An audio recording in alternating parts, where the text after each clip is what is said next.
শুনে এসেছেন আমরা সরাসরি তার সাথে 1 মিনিট একটু কথা বলবো। নেতা, আপনার কাছে আমরা জানতে চাচ্ছি, এখন পর্যন্ত আমরা 4টা ভোট কেন্দ্রে গিয়েছি, আওয়ামী জামাত এবং বিএনপিকে আমরা সব অবস্থানে দেখেছি, আমাদের কাছে ভালো লাগতেছে। আপনার কাছে কেমন লাগতেছে?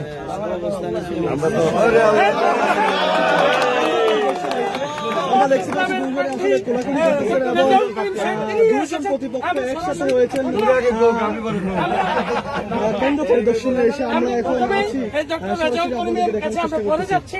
দুজনই সম্মানিত মানুষ, আল্লাহ আজকে কাকে কামিয়াব করে আমরা জানি না, তবে শহীদুদ্দিন চৌধুরী এনি ও জনপ্রিয় মানুষ। আমরা আপনার কাছে প্রশ্ন, আমি 4টা ভোট কেন্দ্রে গিয়েছি, সকাল 7:30টায় ভোট শুরু হয়েছে। আমার ইতিহাসে আমরা 12-13টা ঘুরে ফেলি। আমি কিন্তু আমার ইতিহাসে এত ভোটার উপস্থিতি দেখিনি, এই বিষয়টা কি বলবেন? আমরা দীর্ঘ অপেক্ষা, দীর্ঘ প্রতীক্ষার পর, আমাদের সকলের ত্যাগ প্রতীক্ষার পর এই যে একটা ভোট পেয়েছি, এই ভোটেরই অপেক্ষা ছিলাম। ইনশাল্লাহ আজকে আমরা সবাই ঐক্যবদ্ধ যে একটা সুস্থ, স্বাভাবিক, নিয়মতান্ত্রিক এবং নিয়ম অনুযায়ী সুন্দর ভোট অনুষ্ঠিত হচ্ছে এবং হবে।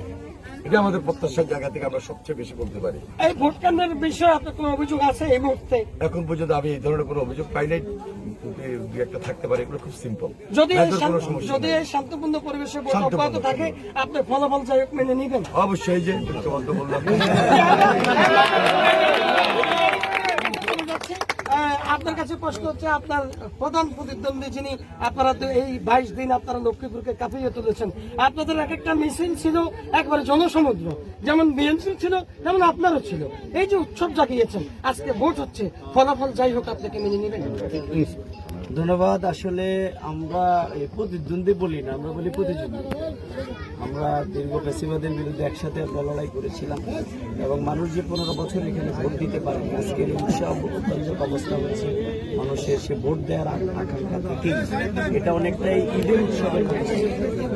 আমি আস্তে আস্তে বলতেছিলাম এইরকম ইলেকশনের আগে অনেক হত্যাকাণ্ড ঘটে যেত, অনেক সহিংস ঘটনা ঘটত। টুকটাক যেগুলো হচ্ছে এগুলো খুবই সিম্পল। আমরা আশা করি যেভাবে ভোট হচ্ছে, সেই ভোটের মধ্য দিয়ে যে রেজাল্ট হবে, যদি জনগণের দেয়া রেজাল্ট, সেটি অবশ্যই আমরা যার জন্য যেটি আসবে সেটি আমরা। এখন পর্যন্ত আপনার কোনো অভিযোগ আছে? টুকটাক এগুলো অভিযোগ করার মতো আমরা সামনে শান্তি যাচ্ছে, শান্তিপূর্ণ পরিবেশ শেষ পর্যন্ত বজায় থাকবো তো আমরা। ধন্যবাদ। আমরা দুইজনে যে এখানে ধন্যবাদ।